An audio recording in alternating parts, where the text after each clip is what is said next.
Now let's get into why rates do not matter. Rates do matter in the sense that when someone is purchasing a home or refinancing, it increases their monthly obligation, or if you're purchasing, it decreases the purchasing power.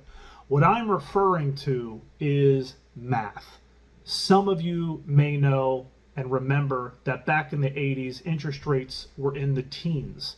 And right now, we're still less than half of that.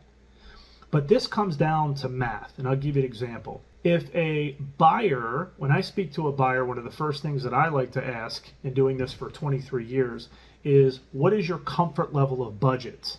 What's that number? What's that monthly obligation before it becomes too uncomfortable for you that you're comfortable with? How much cash are you allocating to use for purchasing the property? So once we have the budget and once we have the amount of cash that's being used, we can then back into what someone can shop for. Let's assume that the borrower says, I have a budget of $2,500 a month. They go searching for a property. Let's say that $2,500 a month gets them something between $300,000 and $400,000. Just depends on where you live and taxes, insurance, and all of that. If, let's say, the buyer goes to buy a property, the interest rate is very low, let's just say 2%.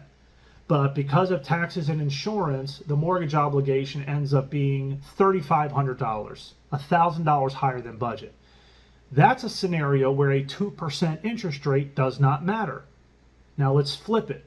Let's assume that the same buyer wants a $2,500 budget. They're going to buy the house of their dreams and the interest rate is much higher, but the mortgage obligation with taxes and insurance comes in at a mortgage obligation with mortgage, taxes, insurance, etc.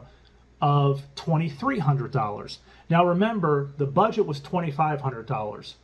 With a 2% interest rate, that particular property commanded a $3,500 payment.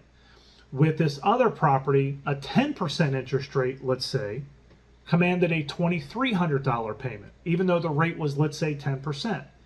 What I'm sharing with you is, as long as a home buyer is in budget, as long as you're very clear on what the budget is, and you're able to find the home that you love, that is a big example of why interest rates do not matter. The good news, in my opinion, is that we're probably going to see a lower rate opportunity in the next 2 or 3 years.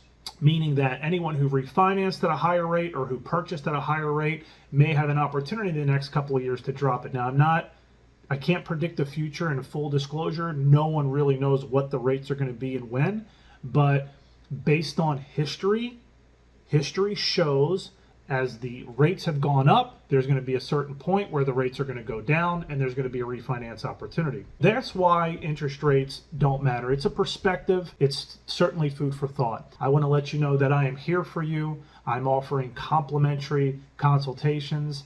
If you or someone you know is interested in buying a home or refinancing anytime between now and even up to the next year or so, it would be my pleasure to help create a mortgage planning strategy that makes sense and feels good. I hope this has been valuable.